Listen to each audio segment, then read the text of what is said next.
Birth is not a medical procedure. It's a natural procedure. There's a lot that I want people to know about what happens for the development of our brain and our nervous system based on our in utero experiences and our birth experiences and the time after birth I just feel like people just need to know, and then they can make their choices. Having gone through that, I can honestly say that no one on the planet will ever know how strong I am but me. So if I want them to be different, rather than trying to control their behavior, I had to do something different myself. The most important thing about a birth environment, though, is, I guess another way to say what I'm saying is that the relationship came first. People who are functionally secure, what they do and what they don't do. It's a choice whether you choose to think parenting is fun or whether you choose to think it's hard. The connection that we had and the security and the trust that we had lent itself to me really being able to trust them and them to trust me. My wife and I were actually sitting down with Alicen, who's been a close mentor, really close friend. She's been practicing for over 30 years. She teaches somatic experiencing. She teaches dynamic attachment repatterning experience. She's also a PACT trained therapist. So she's really knowledgeable. She's trained hundreds of somatic experiencing therapists, and I think she's the best faculty. So if you're going to do an SE training, I really think you should do it with Alicen. Like the other ones are good too, but I think she's the best. And so we're really lucky to have her here. And we're going to be talking about all things birth related, attachment related. My wife and I were sitting down with her, and we're hoping to have a child soon. And so we're trying to pick her brain, and we're going, oh my gosh, this would be such a good idea to film this. We were getting so much out of what she was sharing. And so I think you'll get a lot out of it as well. So thank you so much for being here, Alicen. Well, thank you for the endorsement, Daniel. Yeah, absolutely. Nothing I enjoy more than talking about these topics with good friends like you. Yeah. Well, I'm so curious. How did you get interested in pre and perinatal, like pregnancy, especially with a somatic lens? Was it with your own family, or was it yes. I have a master's degree in somatic psychology. That is something that I did in the early 90s, which was ahead of the curve in terms of knowing that this was a valuable way to go. And the emphasis in that program was on pre and perinatal psychology and the psychology of birth and death. And so I learned a lot. And it also, when I had my own children, which my daughter is now 19 and my son is 22, and the knowledge that I had, I would have been a very, very different parent if I hadn't had that knowledge. But my kids have been sort of this working laboratory, and I'm incredibly passionate about people having information. It doesn't really matter to me how people decide to give birth or how they decide to parent, but I feel like there's a lot of information that's missing for people in terms of having enough information to make educated choices about the impact of different things related to birth and also to parenting. But I felt like I wasn't ready to put that information out there until I saw how my kids turned out. Yeah. Because I thought I thought I was onto something all along the way.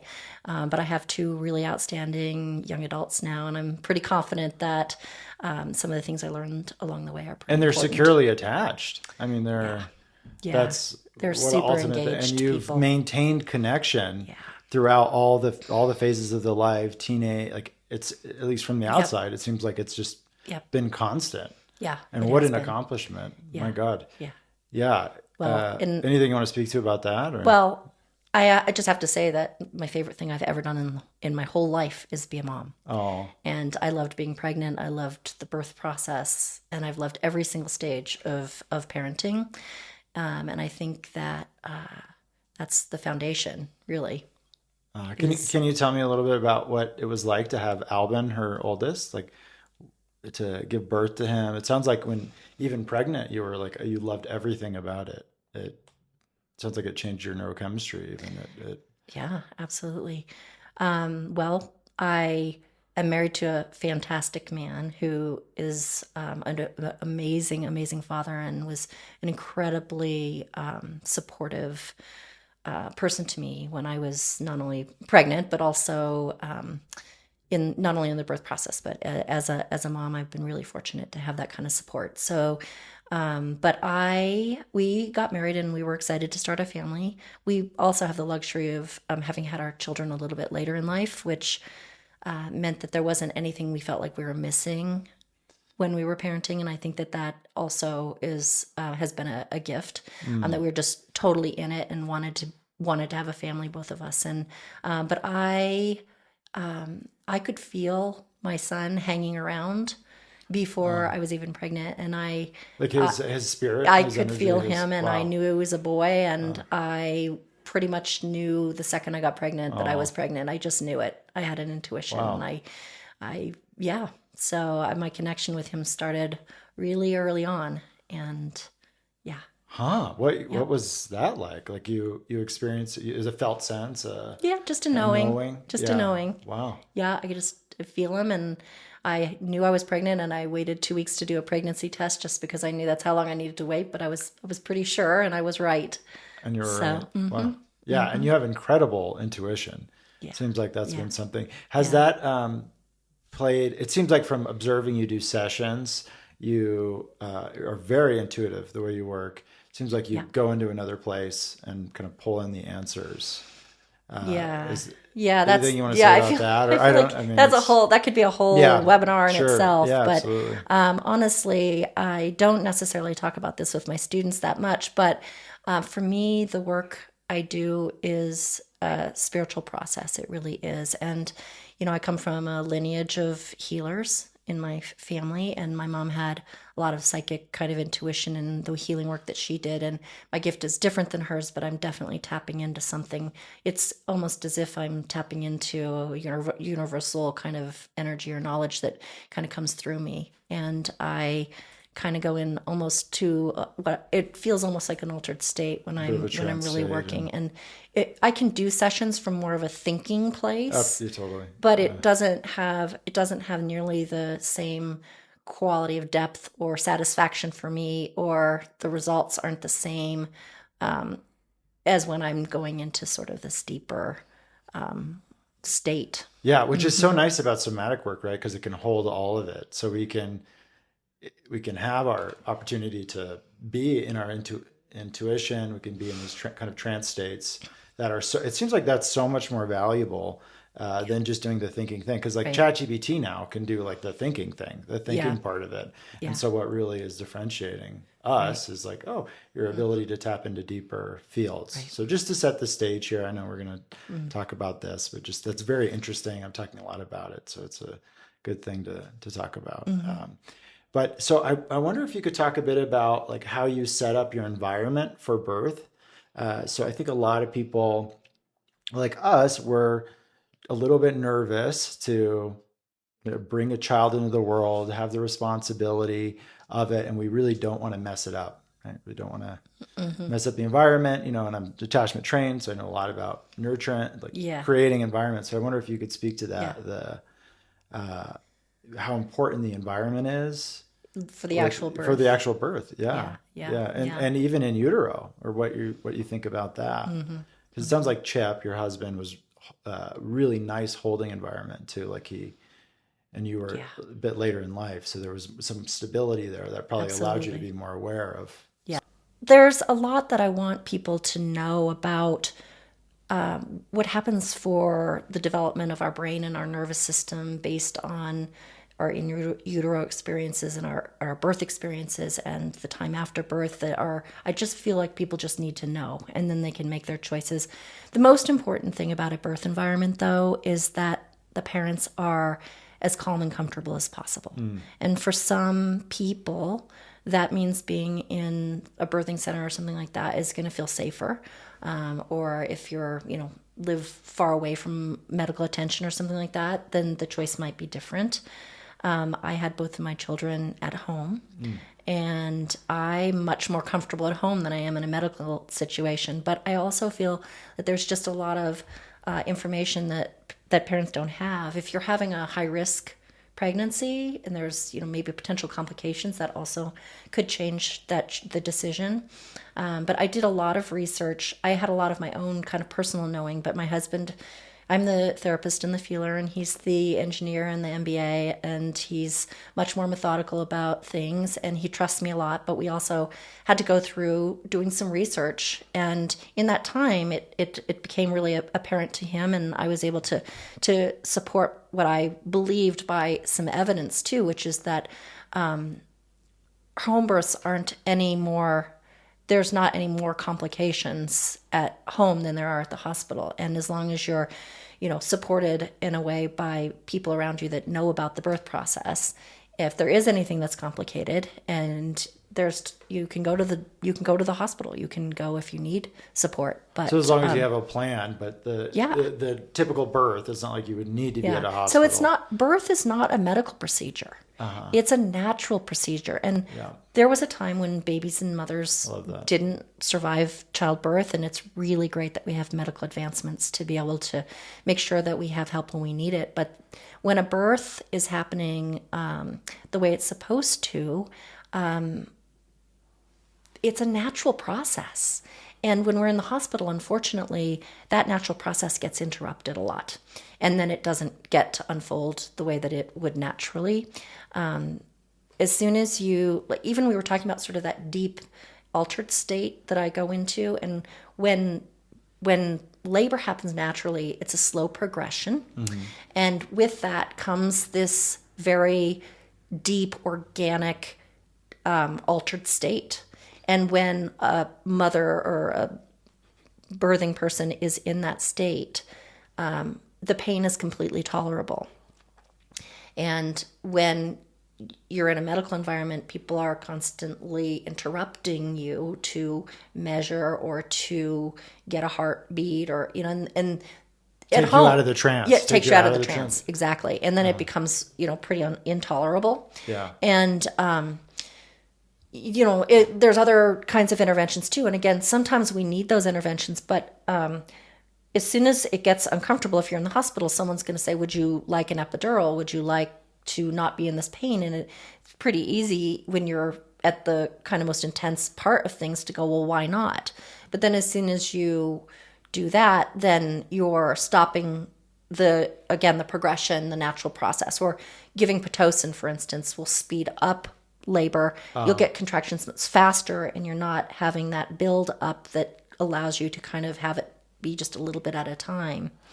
And so then anytime you intervene with Pitocin or with an epidural or something like that, the likelihood that the birth isn't going to progress as a natural birth is higher. And in the hospital, the primary goal for a doctor in a hospital that's trained to support childbirth, they're not so much trained to care if a birth happens naturally.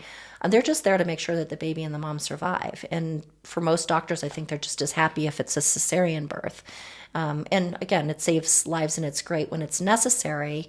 But there's a lot that happens in the birth process that is that's from a nervous system perspective and from a bonding perspective that gets interrupted when we're in an environment that's primarily about survival and doesn't care about necessarily the process.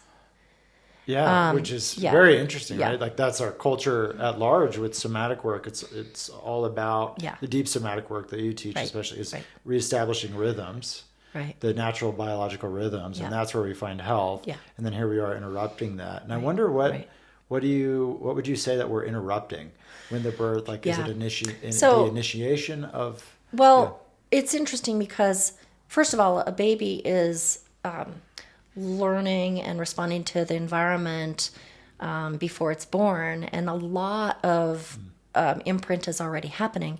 But I think there's a little bit of a misunderstanding about what happens during birth, because I think we kind of think, oh, the mom's body's having these contractions that's squeezing out this baby, but it's actually a very symbiotic joining of the baby and the mom to make it happen. The baby, while the mom's body is opening up and pushing, the baby is also pushing, and there's a whole developmental sequence. It's one of the first sequences that we go through, where the baby pushes and then so actually and then actually turns in the birth canal, right? And there's a sequence that is all by, and then when the baby's born, right? There's also, well, there's a lot to say about that first hour or so. There's a particular alertness that the baby has. And then there's all these pheromones and all these hormones that are created for bonding to happen. But there's a motor sequence that the baby has to actually find its way to the breast. If you don't interrupt it, the baby will find its way up to the breast. And so it could be interrupted at any point. We can disrupt the cycle, Yep. and then that would ripple out into. yeah, and well, it'll be a whole nother conversation to talk about what the ramifications are for interrupting, what the possible ramifications are for interrupting it. At the very least, I would just say that as a mom who's birthed 2 children naturally, the satisfaction of having successfully done that is one of the most empowering things that I've ever done. And having gone through that, I can honestly say that no one on the planet will ever know how strong I am but me. Like the capacity is just so rewarding. And so there's that.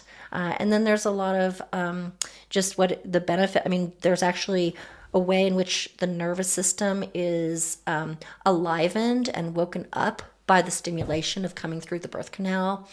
And and then there's all this really interesting research right now about how secure attachment, especially really early on, actually builds resilience into our, not only how our brain gets wired, but how our nervous system gets wired. And that if we get the right kind of support early on, it can insulate us from trauma later.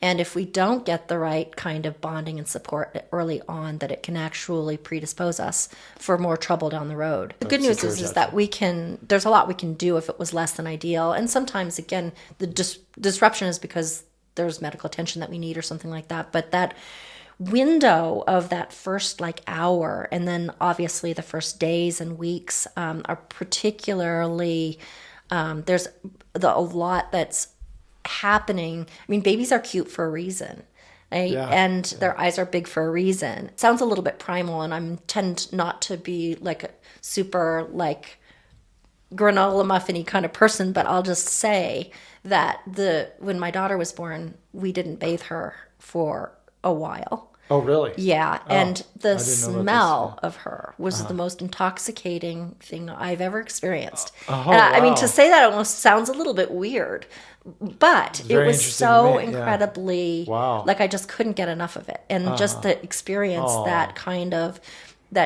bonding, that's not even through I love my baby. It's a very visceral kind of an experience.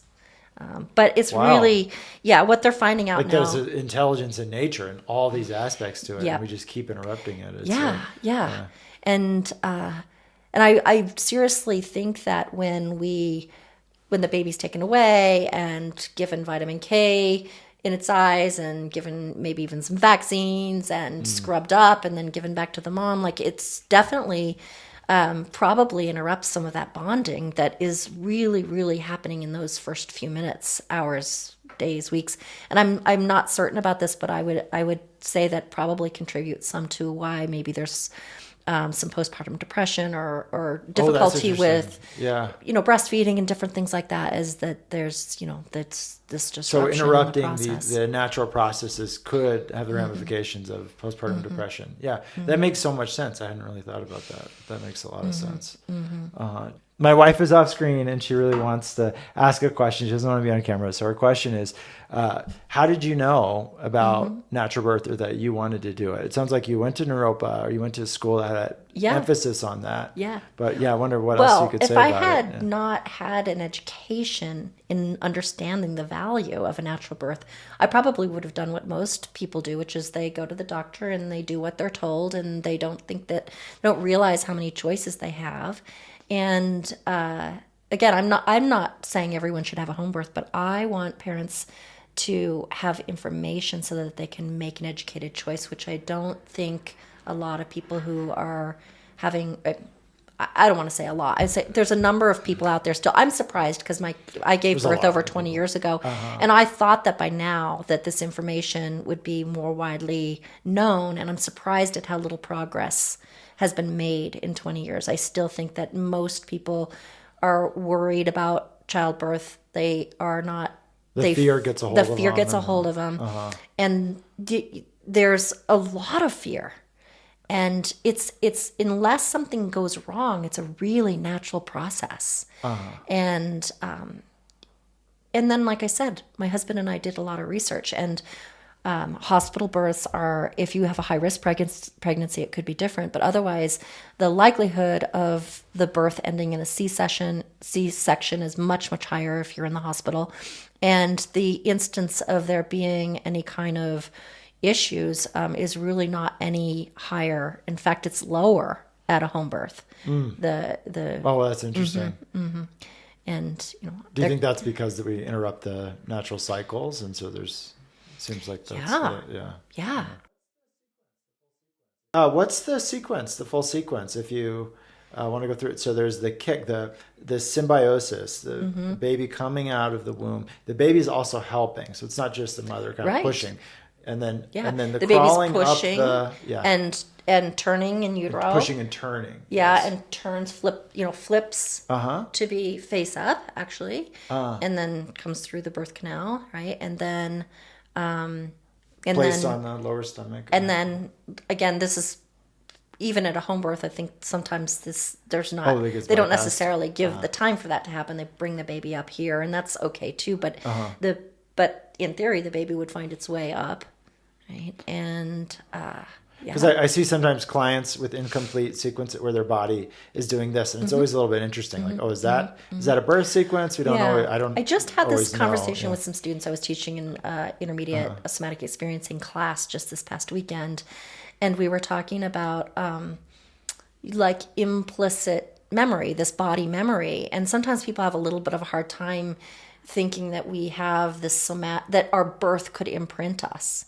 And I was using the example, like, let's just say that you were an adult and you were climbing through a tube and you got stuck and then you had to get pulled out, right? You'd have to go to your therapist because you'd find that you were triggered. Every time you saw a small hole, you'd get a little scared. Or if you felt confined, you'd find that you started to have a response to it. So why would that affect us as an adult? But yet, if we were a little teeny tiny baby, that somehow we wouldn't be imprinted by those experiences, right? Absolutely. And so we do oftentimes see, people might have had a cord wrapped around during birth and then they don't like to wear turtlenecks. Or we see sometimes it's, really obvious. And I mean, I've worked with an infant. This is, again, just after birth, an infant that had the suction, they take the squeezy thing to suction out the mucus and that's a different kind of suction. But I'm just talking about after birth, they stuck. I didn't know about this. Trying to think what it's called. It's just a plastic thing. You can use it for infants to clean their nose or ears out too. Yeah. But they used it to clean the fluid out of the baby's mouth. And then the baby was having an aversion every time the mom would bring it toward the nipple. It would do this because it had this somatic experience of being, something coming at it. So it could have really easily been misunderstood if it wasn't a somatic person like myself working with them. It would have been easy to think that they were having bonding trouble or that there's something wrong with something else. But when we slowed it down and really looked at it, we were able to realize that the baby was actually having a self-protective response to avoid something coming at from that experience. So there's all different kind of variations. Do you have any ideas how that might show up in later life too? Any thoughts? Well, I mean, sometimes we don't have to go to therapy to get over trauma. Sometimes we have enough alternative or corrective kinds of experiences that it resolves things. But like I say, it could be later on in life that you don't like confined spaces or you don't like to wear turtlenecks or you don't like anything coming at you, and I think that those things live on. I wonder if that could kind of morph into feed into the maybe even avoidant attachment. My relationship to being nourished is because I didn't want to nurse because I was attacked. So it's just very interesting. I mean, we don't know. There's no way to know. But it's so interesting because bonding and attachment, sometimes the circumstances aren't ideal, and it's not because we're not loved, or not because our parents, it's not because our parents, don't want to give us the right things. I could use myself for an example. Like I have, Please. I'm really secure in the world. I have really secure relationships, but on a continuum, I would say I have a little bit of anxious attachment, which doesn't necessarily fit with my upbringing, because I mean, things were not ideal, but I was really loved, and there was a lot of good contact that doesn't quite fit with my anxiousness. But I was born, quite a long time ago, at a really small mountain town, in a small mountain town, and I was 6 weeks early.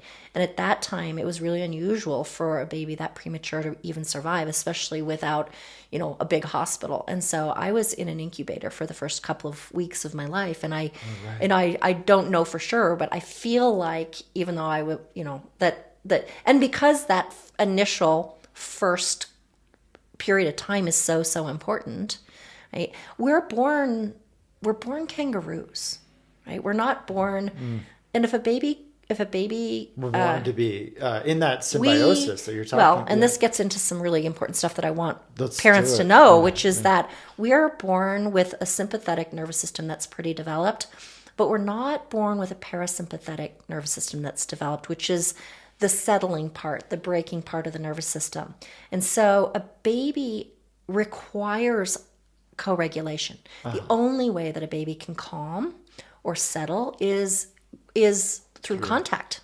And I also want to say, like, if you sleep trained your baby, you could, it's a scale, right? If you have a lot of really good resource, and you have some things that are less than ideal, it's going to be okay. They say that we need to get attachment right like 30% of the time for it to be enough for somebody to expect things to go okay and to be pretty settled. So, so as you're hearing this stuff, you don't have to feel like you've necessarily ruined your child, or you were necessarily ruined if you were made to self-soothe or cry yourself to sleep. But it's and there's ways we can recover too. Absolutely. Yeah. And just maybe you had otherwise really good secure parenting, it's probably going to be fine. But I want parents to know that a baby doesn't just cry and no one comes, and cry and no one comes, and cry and no one comes, and then they go, oh gosh darn it, I'm going to go get my own bottle.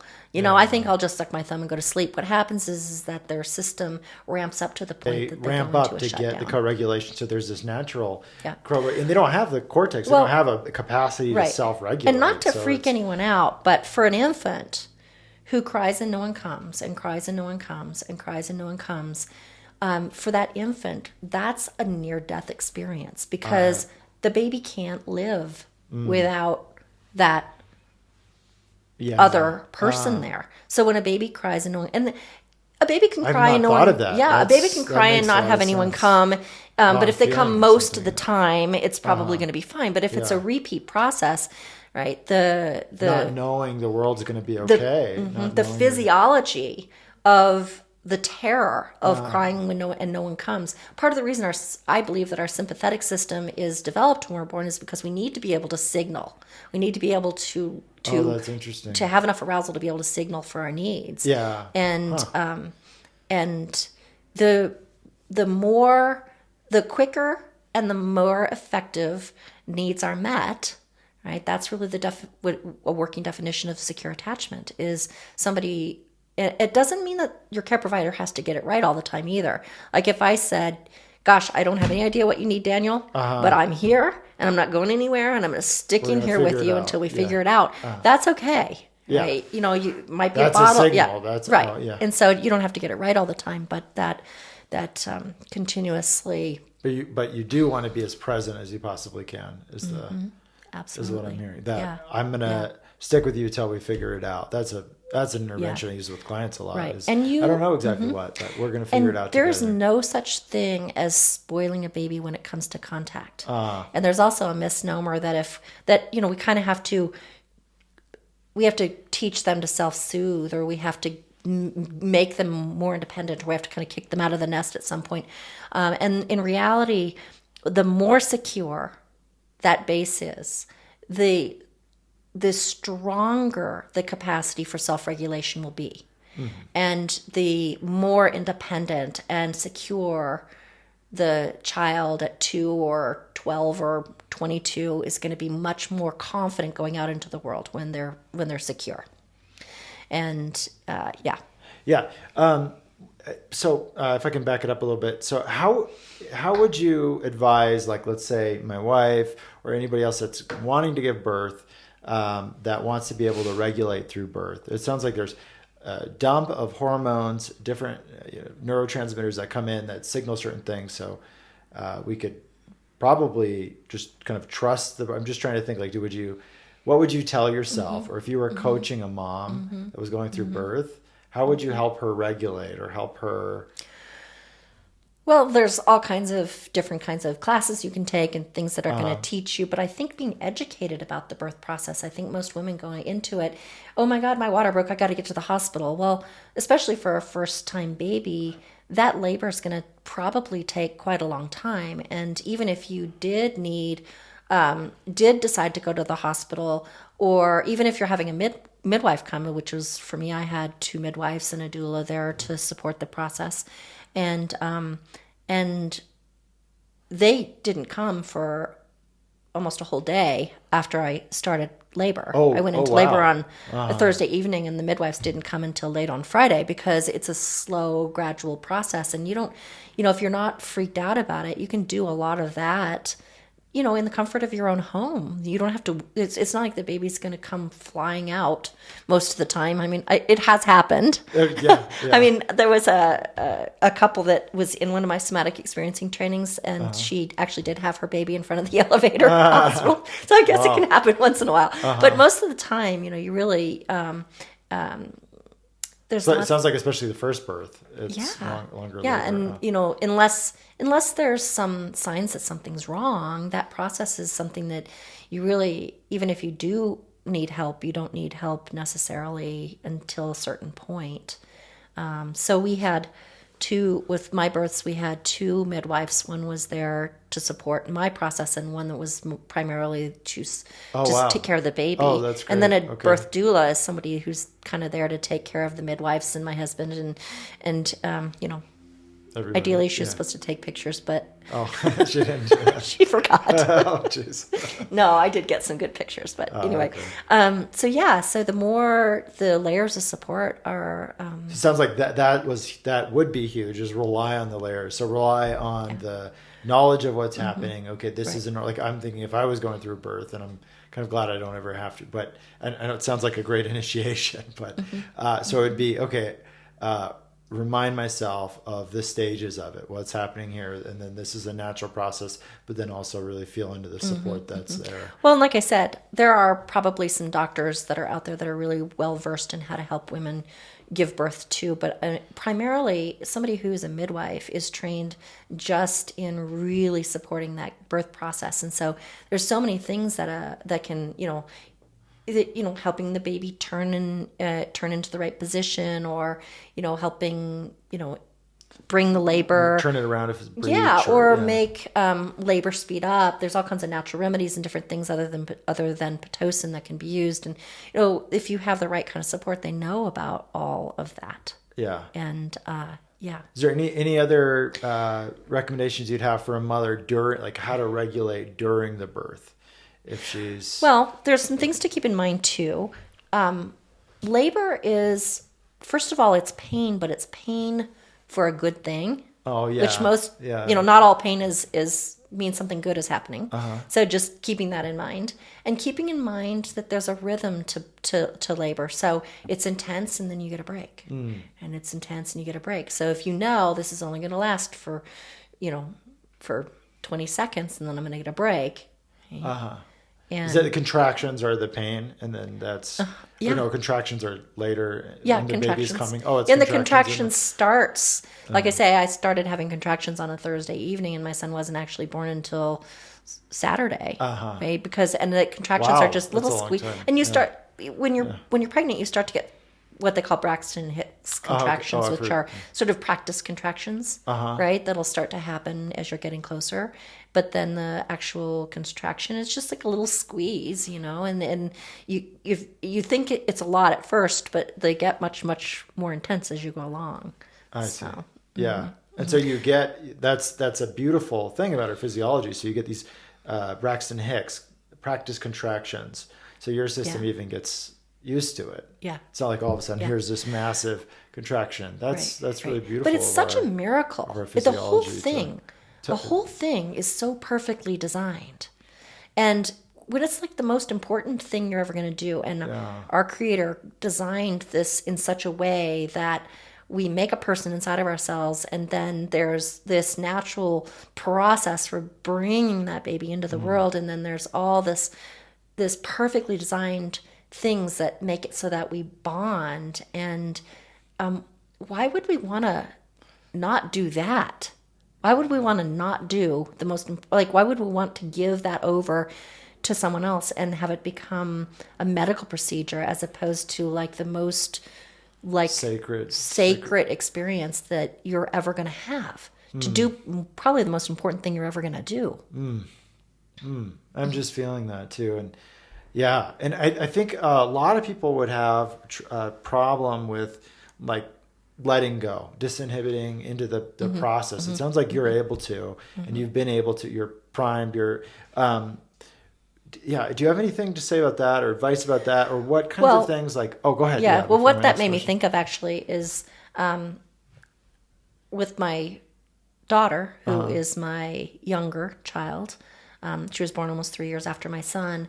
And I remember when I was laboring with her, I knew something I didn't understand in my first birth, which was not to brace against the pain. That the more it's hard to do when you're in the middle of a contraction and Especially it the first hurts, time. right? What you want to do is you want to do this, Yeah. right? And every time I had a contraction with her, I would just tell myself, let go, and every time I would do that, I would just, things would just open up, and it would move so much faster when I would That's such a metaphor for life. Is to interrupt you, but that if we can let go into it, trust. I also, again, I don't consider myself a super primal person in the world. I tend to be a little bit more like, you compose yourself that way, right? But in the birth process, I really use deep guttural sounding as my relief. Okay. And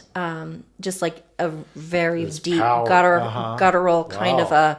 of a sound that came out of me that really somehow. And it gets kind of like channeling, like it came through you. So you're going into this like a trance state where and it sounds like that's probably most available to people during birth, that trance. Yeah. And I, with both my births, I did part of it in water. My children weren't actually born in the water, but that actually is another way that you can support it being, That was a conscious choice. Like that, yeah. Why not? Can I ask why not have a water birth? Or I really don't know that much about. It's interesting. There's something about my physiology that at both my kids at the same point is they were coming through the birth canal, their heart rates dropped a little bit. Oh, okay. And the midwife, of course, is monitoring all that, and so she just needed to switch my position. And so the tub wasn't the right position for me to be in. Okay. But a water birth would have been really interesting too. One of the pictures that someone took of me when I was laboring, I was in the tub and my hands are like this, and it's something about the relaxation of my hands. I can see the intent to try to be in that letting go and that surrender. And there's something about like when I see my hands, I remember how I was trying to make everything as relaxed as possible. Oh wow, wow, interesting. And as long as you're not scared of the birth process, really, there's Because not that you're much. educated enough. About it, There's not really anything you takes can away some do to regulate yourself except make sure that you're comfortable and that you have the right support around you.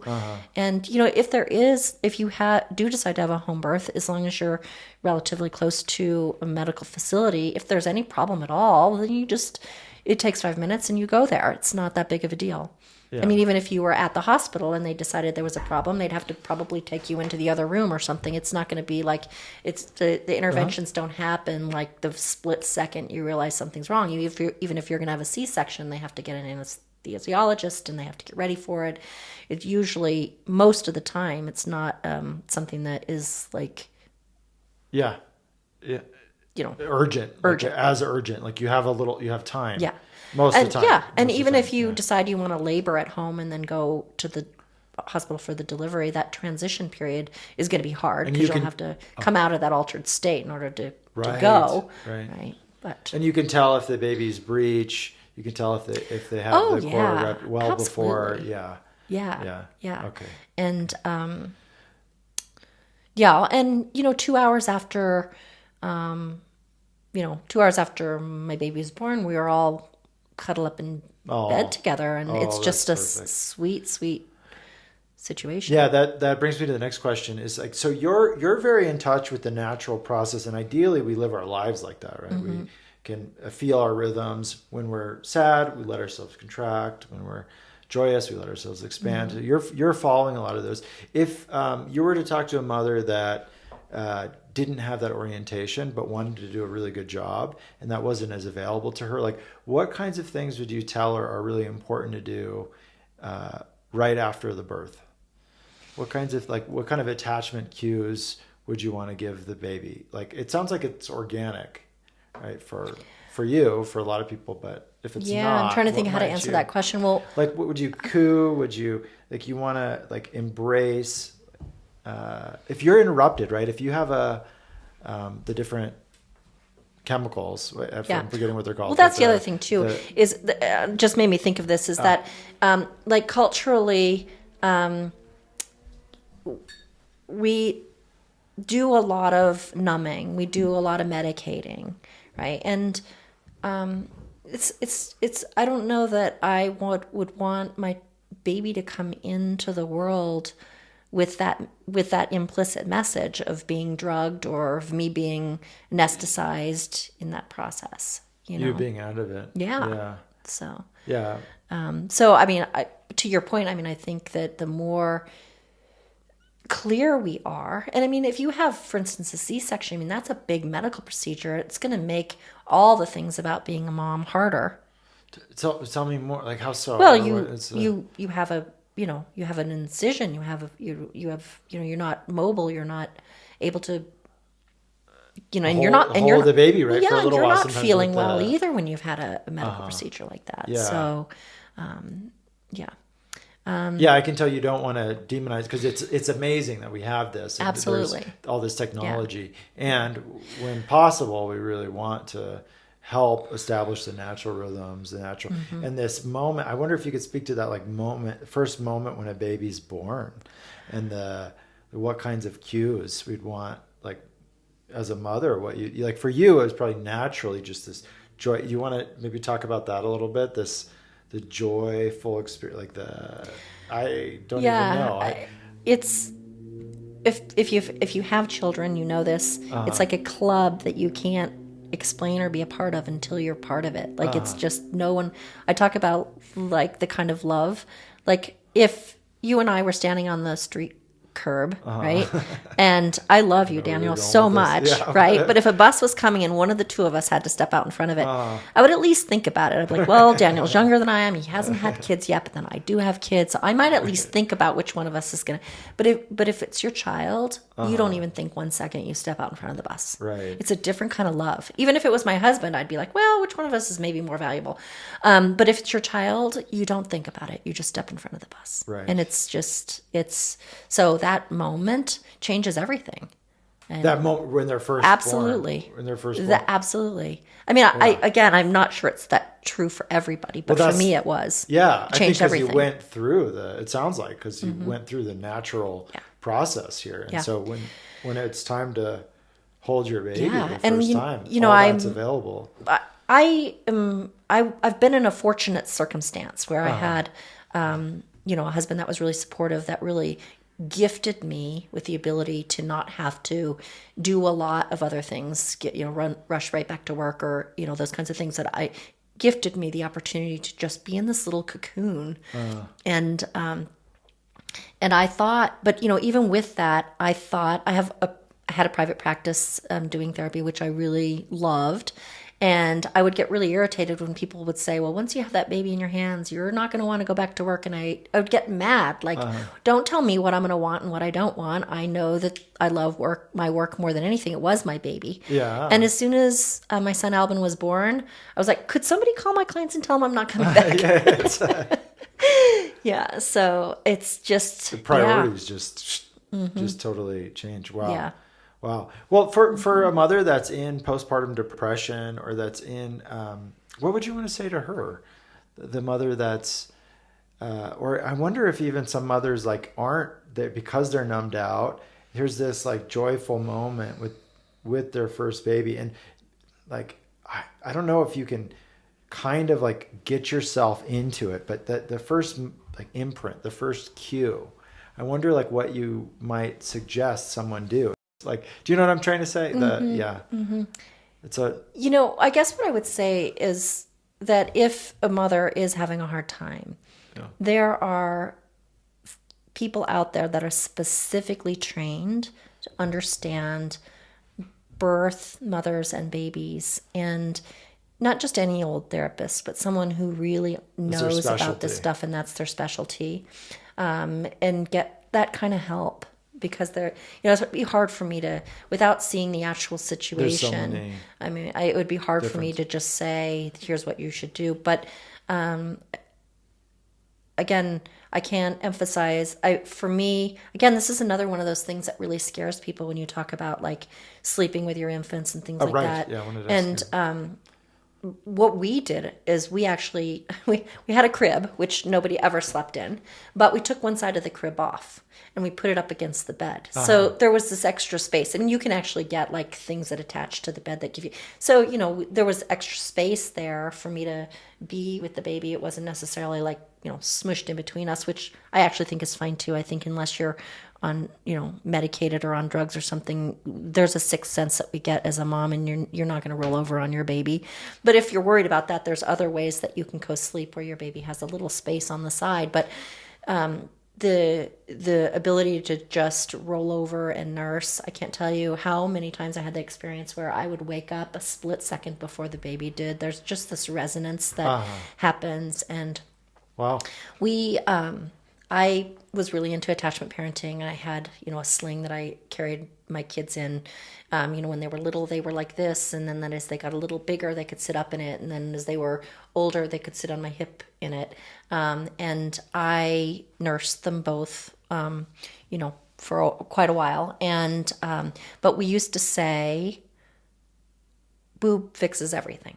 What is it? Oh, boob fixes everything. Okay. Right. And it doesn't matter. I mean, that's the other thing too, is like to train to train somebody to, like on a feeding schedule. There's so much that, to know about this. Like a baby might want to nurse because they're thirsty, and the formilk is going to be just for that. If they want to nurse longer, they're going to get the fatty, the fatty milk. That's if they're hungry.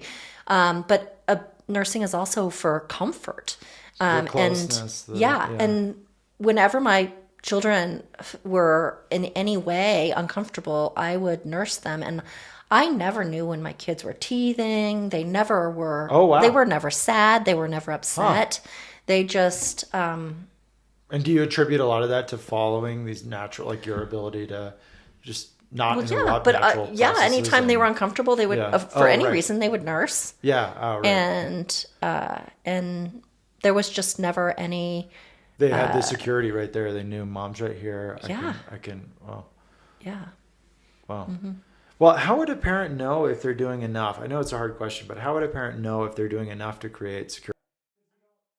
Question. Yeah, because you don't really know. I mean, I guess we are who we are. Yeah. And no matter how much you know, there's the imprint from your early experiences that's in there that is going to highly influence how you are and what your capacities are. Yeah. And the truth is, sometimes, the truth is we're going to be a little bit more avoidant in nature. And that's not the end of the world. We need the type of people who, that, there's gifts that come out of all the different attachment adaptations or styles. Someone who's more avoidant tends to be more thinkers and less feelers, and they make great certain kinds of professions and things. Like, it's not like it's not like the end of the world. We want to have our children be as secure as we can. But we have our blind spots and our limitations. No matter how well we hope to do, it's never going to be perfect, and it doesn't need to be. I think if you have some of this information, you can at least intend to do good, which goes a long way. Yeah. And it doesn't have to be perfect. And that's another thing too, is being able to let go of agenda.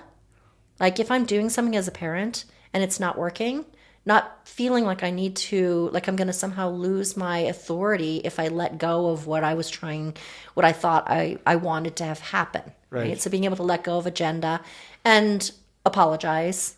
It's for an infant, they don't necessarily, need to hear, I'm sorry, but they can feel the intent behind you, muscling to make something happen and then realizing that that's not working and then just trying something different. Right? Yeah, that makes a lot of sense. When my kids were little, I really had this working theory, and I proved myself right over and over again, that whenever something wasn't going the way I wanted, they were acting a way that I wasn't happy about, or they were doing something that I was uncomfortable with, there were a couple things that I always kept in mind. One is that everything's time limited. Like, they're only going to be little tiny babies for a little while, and then they're only going to be toddlers for a little while. And if I want them to be different, I have to change what I'm doing. That it always, whatever behavior I'm getting or whatever's going on, I'm the master regulator, and I'm the trickle down. Right? And so if I want them to be different, rather than trying to control their behavior, I had to do something different myself. And that would always change. Within a couple of days, it would always change the situation. Oh, wow. It had a real impact. Absolutely. Yeah. And one of the things I'm getting sitting with you is a more nuanced, like a felt sense understanding of how alive babies are when they're born. There used to be this notion of, they don't even feel anything, right? Which is just like incredibly, just seems so off. But like, it seems like sitting with you that you really spoke their language, that you were there, immersed in their world in a way I haven't felt before. I'm going to tell you a story about something that happened to me recently. I'm at the age now where a lot of my friends are starting to have grandkids. And so I got to sit with one of my best friends' grandbaby, a little boy, when he was 2 weeks old, just recently. And I held him, and I stuck my tongue out. And he stuck his tongue out at me. Oh, yeah. Right? 2 weeks old. Yeah. Right? Oh. And we did already experiencing. Oh, my gosh. This game. So this distance right here is, again, it's God's perfect design, right? That bonding happens, right?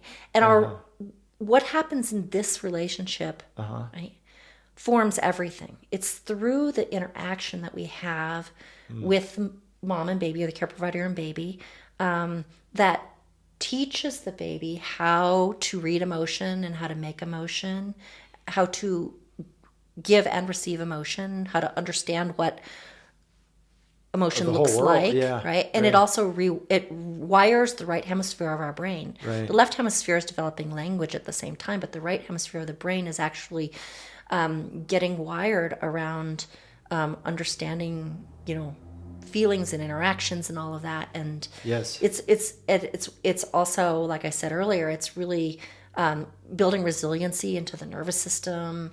And I forgot what your initial question was. I was just commenting on how sitting with you, there's like I really have this felt sense of how the aliveness of the baby and the baby's feeling. And then you're saying like, it's not just like a baby is not, a baby's not, a baby is there. A baby is a sentient, there's consciousness there. It's not like once you're 4, you get conscious. When my son, who's, Alvin, he's so relational. He's 22 now, and he would just rather be in relationship and connection than do anything else in the world.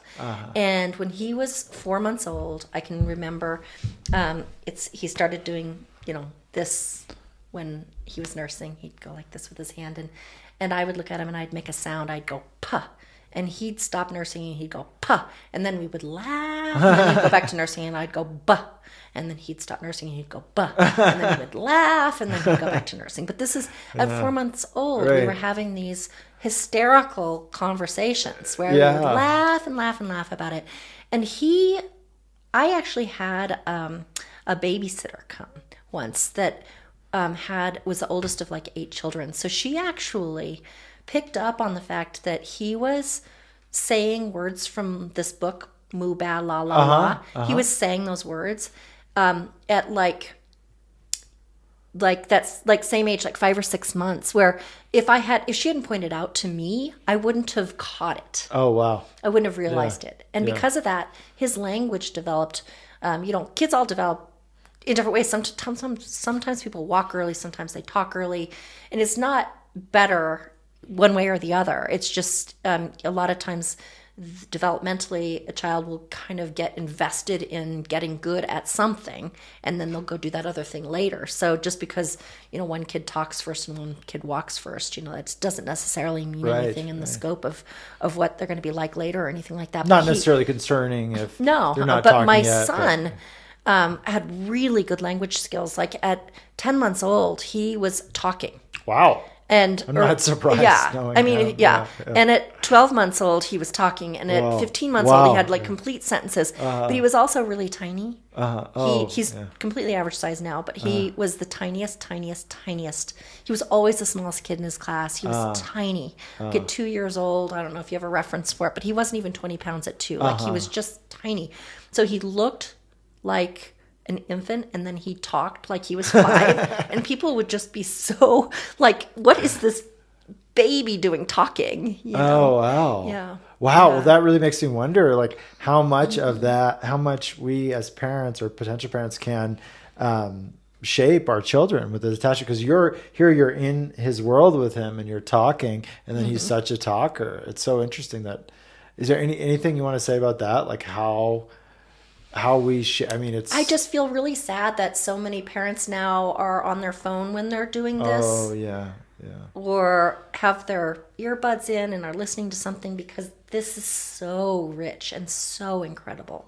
Yeah. And the way that I communicated with him when he was 4 months old is exactly the same way we communicate now.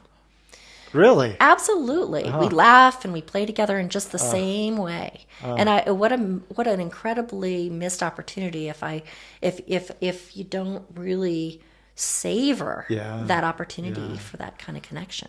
Yeah. Wow. Yeah, I'm really appreciating that more sitting with you, just how rich it is and how fundamental it is to not just the child, but also us as potential parents. Yeah. How did you navigate this closeness, and then also the independence? Because I know you, and I know you've kept a relationship with your children. I think most parents that would be the goal, to keep a relationship through all the stages. And so I'm curious if you could speak to that, like how it was to put them in school for the first day, or to how it is for them to start to individuate, and how have you maintained connection so well? I can answer that a few different ways. Yeah. First of all, I'll start by saying this. I, as a professional who sits with the percentage of the population who don't like their family and don't want to go home for Christmas, and I've sat with the college students and the 50-year-old people who still don't want to go home, and it's torturous to go see their families. And so my mantra as a parent has always been, and every day I think this, right? Be someone they want to come home to at Christmas. Right? That doesn't mean that I don't have limits, or that I don't set boundaries, or that I don't have expectations, but there's no reason that I can't be nice about it. There's no reason that it has to be mean. And I also, I'm a big believer in the idea that, like, this idea of punishment, like, why would you punish the most treasured thing that you have? Right? And it was a bit of a working laboratory for me to find out, but I never consequenced my children. I never gave them punishments. It was more that I gave them a lot of freedom and a lot of support that they got to keep as long as they made good choices. My daughter when she was getting her driver's license, I remember we were in the car and she said, "Mom, are you going to let me drive your nice cars?" Yeah. And I said, "Well, you know, as long as you continue to make," I said, "Yes." And she said, "Why?" And I said, "Well, because you make good choices, because you don't do drugs and you get good grades and, you know, you're honest with me. And as long as you do all those things, then you get to keep all those freedoms." And she thought about it for a minute and she said, "That's actually a threat, isn't it?" Yeah, And I said, "Well, kind of." But, you know, if as adults, if we do something and we make a mistake, we feel bad enough about it. Right. What if you made a mistake and then Valen came home and said, "You know what? Absolutely. You don't get dessert the rest of the week." Yeah. Right. And you already felt bad about It's it. shaming. And It's- and then you could be mad at Valen instead of Valen's my wife. Yeah. yeah. Instead of feeling the depths of what you did, it's this locus of the control is in oneself. And when something happens, I always feel like the world is going to teach my kids the lessons. I don't have to be, I mean, I'm going to say this gingerly because I am definitely here to teach them some lessons. But when they go out into the world and they have experiences, the world is going to show them what's acceptable and what's not. Mm-hmm. Right? And I get to be their safe place. You want to be the land. refuge so they can Yeah. go out, explore, and then they have somewhere safe to come back to so they can recenter, Yeah. find themselves. So in terms of independence, again, I don't want to get ahead of myself because I know that there's kids out there that need more than just this, but the progression of how my kids, the connection that we had and the security and the trust that we had lent itself to me really being able to trust them and them to trust me. And we really never had a lot of, we didn't need a lot of rules and a lot of punishments and things like that because we had really good communication. And I guess another way to say what I'm saying is that the relationship came first That's a good. over being right or learning a lesson, or like I'd rather. You're more important to me than my grades or than your grades. Okay. Absolutely. Yeah. And I also think that we expect things of our little people that we like.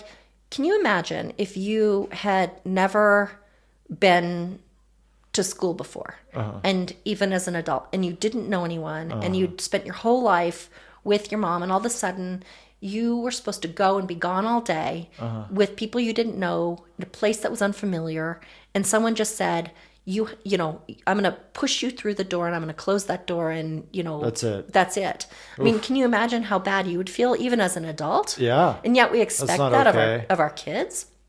When I want to also say, like, I'm in a particularly privileged position where I had, you know, the support of my husband, and I had a lot of, you know, time. And I understand that sometimes parents don't have the ability to do some of the things that I'm recommending because they have to go to work or they have to do something, you know, with that time. And so again, it doesn't have to be perfect, and you don't have to There's do a lot what of I recovery did. too. Right. Yeah. But I was really clear when it was time for my son to go to school, to preschool when he was 3.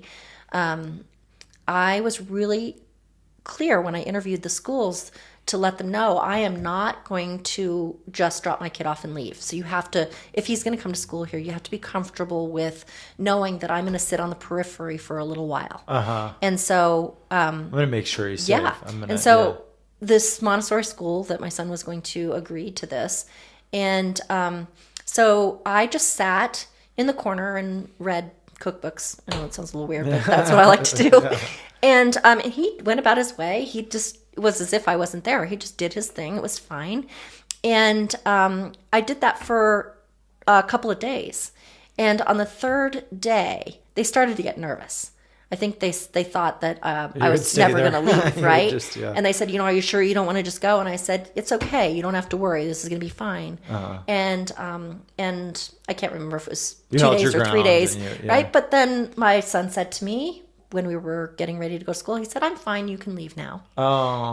He loved school, and there was never any drama about it. And he was completely capable of being independent and you know, still is. And that didn't need to be I don't know why. It didn't need to be a traumatic. I don't know why you just that cut there's off, this idea that it's so bad if a mom, like, if if Fallon went with you when you Yeah. had to go to school and said, Right. "Oh, I'll come with you. Let's It's a just million do this times together." easier. Yeah. Why doesn't the first week of school? Why don't they just say parents can come Bring a if they want? parent. Well, we're Yeah. getting used to this. That's really smart. Yeah.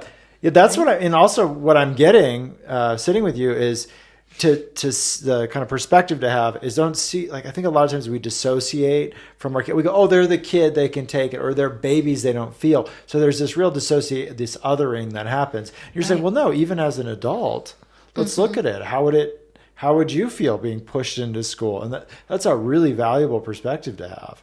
That to see it as like, oh, how would you? So what I'm hearing is you treated your children Yeah. like you would an adult that you love, like Absolutely. a kind adult. Yeah. And then it's sort of backwards, really, because Yeah. they're little and less resilient. Right. And why do we Right. expect so much of them? That's not that's a good necessary. point. Yeah. There's absolutely no reason why the first day of school parents couldn't be invited. I don't know if the teachers are afraid of being judged, or I don't know what that's about. But why the parent it has to wouldn't be this traumatic moment of Yeah. Why the parent wouldn't be welcome to hang out for a bit till they got used to the situation. Yeah. Yeah. And just the ease that would provide. I mean, even going to a dinner party or something by yourself versus I have some clients that are single now, divorced, and they say, well, if I had somebody to go with me, it's so much easier to be active out in the world. And then we expect children to do that, to go, okay, go make your friends, go. Yeah. Yeah. That's a really valuable way to see it. Yeah, I don't know why this is coming to mind right now, but another thing that, in terms of, I don't know, trust and everything else is, and this was actually not even my idea. It was my daughter's idea when she was in middle school. She would say, she came up with this thing, not mom. And she'd say, mom, and then she'd stop herself and she'd say, can I talk to not mom? And when I was not mom, I had to respond not like a mom. And a lot of the stuff she'd tell me, I just had to keep in mind, if she wasn't talking to not mom, that I wouldn't get to know this at all. So I have to act as if I don't know this. And of course, if there was ever anything where like somebody was going to get hurt or get in trouble or something like that, then I would have a conversation with her about, hey, I think we need to tell somebody this. What do you think we should do? But for the most part, you know, and even now she's in college, she's a sophomore in college, and she'll still say, mom, can I talk to not mom? Oh, my friends got really drunk last night. My friend did, tried this drug, or I have this friend that's, sleeping around, or like I get all this information that I wouldn't have otherwise. Yeah. And my husband is so fantastic, but he can't do not dad. He just doesn't, he's not wired that way. Yeah. If he knows something, then he's got to say It's like a what lot. he thinks. That would be hard to do that. But it's very kind of unique. But That's being, a good little, again, being someone they want to come home to at Christmas. Yeah.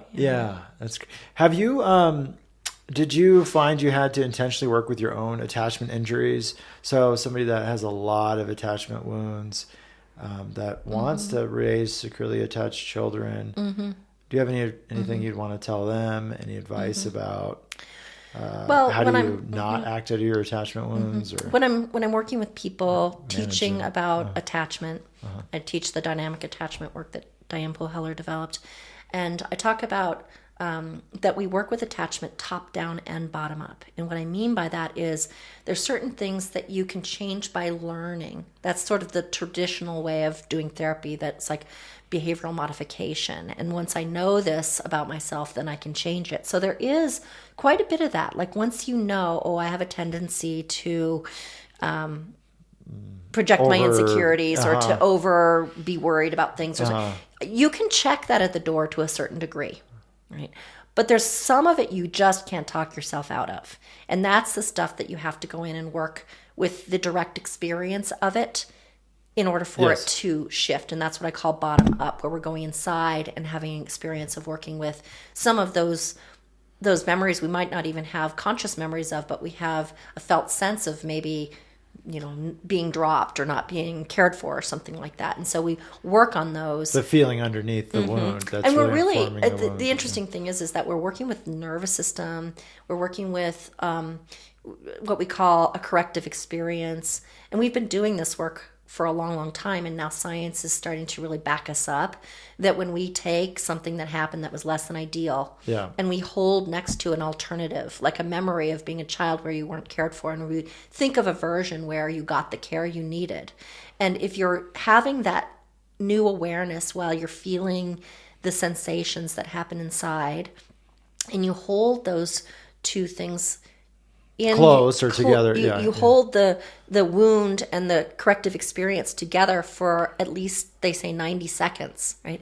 It actually creates a new neural network. It actually rewires your brain. Yeah. Right. And so we have tools so as a parent, once you know some of these things, then you can do better. Yes. And I'm going to tell you that knowing is just a part of it. Yeah, You need I'm to going do to tell the you that somatic work even too. with all the stuff I know, Yeah.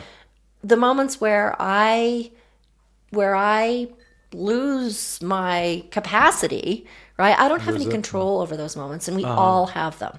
And anybody that doesn't have them, I'd be really You're on surprised. the avoidance side of things. Yeah, you'd be really Yeah, shut down. we all. probably, if you don't have we any all of that. have some Yeah. unhealed parts of ourselves, and they will assert themselves in an unchecked way sometimes. And you don't have to be perfect. It is a good idea to get some of the right kind of treatment. The right kind of treatment. Working with the body memory Yep. that's underneath those explosive or whatever attachment wound. And there's great, even if you don't have a therapist that you can work with, like Diane Poole-Heller has her book, Power of Attachment, which actually has a lot of really good kind of self-help exercises and things so that, even if you don't have access to a therapist, there's some things that you can do on your own. Ideally, you're going to probably, the thing about attachment work is that it has to be done nervous system to nervous system. It has to be done because the injury was in relationship, so the healing really needs to happen in relationship. So that can be something that you'll want to seek out, but also knowing yourself and knowing that you want to do better and educating yourself on what the principles of secure attachment are. And then trying to do those. There's also rules of engagement for good, secure relationships. And we get a manual on how to drive a car. We learn how to do all these other things. And yet nobody sits down and tells us, there's basically, Stan Tekin has a list of 10, he's a relationship specialist. He has a list of the 10 commandments, which are just the list of what secure people who are functioning secure, what they do and what they don't do. Yeah. And it's the same thing. We won't be perfect even when we have those rules, but we can at least There's move something in that about direction. moving towards it. Yeah. Not just. And what if nobody told you what secure does and doesn't do? Yeah, if you had no frame for it, then how would you know what to do? Yeah, again, there's a really precise list of what secure does, and I could rattle off a bunch of things. Yeah, it'd be good actually to like protective. Do you want protective, attuned, empathetic, puts the relationship first over anything else. Yeah, totally. Yeah, I mean there's Yeah, those are the main ones though. Yeah. That's the gives and receives repair effectively. That's true for adults also. Yeah. There's again, I can could get mess on a up whole as other long as we soapbox, but repair, too. It's there's some they've done a lot of longitudinal studies on couples, and they've looked at what couples that work do and what couples that don't work do and don't do. Yeah. And there's a lot of good information there, but the primary two things that couples that work well to do, again, this is a bit of a tangent, but it's related to parenting also, is they give and receive repair, and they respond positively to bids for connection. Yeah. So if I said, "Oh my gosh, Daniel, look at that pretty bird over there," right? Oh, wow. And you go, "Oh wow." You take the time, because it's not really about the bird. It's about wanting to share it with you. Yeah. And think about the letdown in your system if you said to me, "Alicen, look at that bird," and I said, "I'm in an interview right now. Don't bother me." Right. There's like this little deflation. Yeah. Right. Or even like complaining a lot of times can even be a bid for connection, right? Absolutely. Yeah. Yeah. And so if we don't join somebody in the complaint, Yeah. that's one of those weird dynamics where Right. if we don't join that, then people could feel hurt. Like, wait, you're not on my side. Exactly. So it's But kids, it's the same for kids. I mean, again, not being willing to let go of your agenda. If you're not having fun, they're not having fun. Yeah. And if you're trying to make Force something everything. happen, there's no reason you can't just go, "Never mind, let's do this instead." Or if you're, find yourself in a power struggle, again, parents, I think, sometimes think that they're going to lose their authority if if they don't win the power Assert struggle. the power struggle. Okay, right? yeah. And just, when one of the things about that, when you feel that power struggle, is just let it go. Just stop. Just step out of the. Just stop. Like with a client, if I was engaged in a power struggle, I would try to do. I would just do. Yeah, I'm not going to operate in this. Yeah, just let it go, and then give it a minute. Yeah. And then try something different. Yeah, and then you kind of keep your power. It sounds like too when you do that. It actually keeps your authority. And we talk a lot in some of the attachment trainings about power and power dynamics in relationship. And theoretically, like we want an environment where everybody gets to be powerful. Yeah. Where everybody has power, and there's plenty of power to go around. Yeah. Right? And when we have an experience of growing up or being in an environment, it can be when we're growing up, but it also could be like a work environment or school environment where there's a power dynamic at play, right? Basically, someone's on top, right? And the only way when someone's on top and someone's on the bottom, and that's your reality, that's what you're used to, the only way to get off the bottom is to be on top. Right. And so there's, again, part of the reason that I've really chosen not to consequence my children and things like that is that I really want. You want to set that. I don't want to set up this dynamic where as a parent I have to be on top. Yeah. Yeah, that makes a lot of sense. Yeah. And again, I'm not certain, what my children's lives will be like moving forward. And I think being a kid these days is really hard. It comes with a whole different set of challenges with social media and AI and all the stuff. So I think it's highly influencing the attachment profile of our young people. And then during COVID and all that, I don't know exactly how that's gonna look down the road. But I have, 2 adult children now, and we got through our whole 22 years since we started this without any incident. Yeah. We really haven't had anything. No arrests, nothing. No drug addiction. Nothing. No, yeah. Yeah. We haven't even had any bad grades. Yeah. We had a fender bender. An accident. But other than that, nothing. Wow. And I don't take credit for all of it. I think maybe you should, though. Who they are, but I also feel like my husband and I have done a pretty good job of creating responsible adults, and they're super relational and good, kind people. Yeah. So if anybody wanted to get in contact with you or go to any of your trainings, I'd be happy to provide my email address. At the Alicen Halquist at AOL. Yeah. Yeah, cool. Yeah. I know people make fun of me for the AOL. I know. I've just never gotten rid of it. I've added new ones, but I've never gotten rid of it. And so. Yeah. Well, any other advice you'd have for new parents or anything else that you feel like? Yeah. In a training once, I was assisting at a training you did, and you had people introduce themselves, and then you said, did anybody forget anything? And doesn't that feel really good when you get another chance to complete what you're saying? So I do that often nowadays. I think because I learned people that from sometimes ask me, what advice would you give to new parents or new moms? Yeah. And I would say, don't listen to anyone's advice. Oh, nice.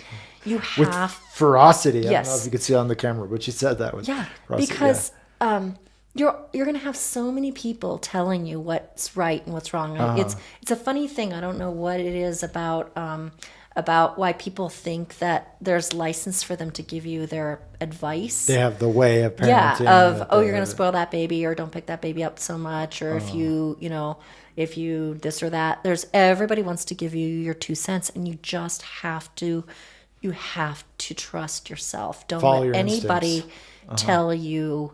And sometimes a parent is overwhelmed by the process, and part of what they need in order to be at their best is they need some other kind of support or some rest or something else. And so it doesn't mean that you have to be. I liked being a parent so much that if I had it to do over, because I did have some childcare, and a lot of times I'd leave and try to find something to do when I really actually would rather. If I had it to do over, I would hire somebody to do all my chores for me so that I could have hung out with my babies. But some people need a break, and that's okay. You don't need to be on all the time.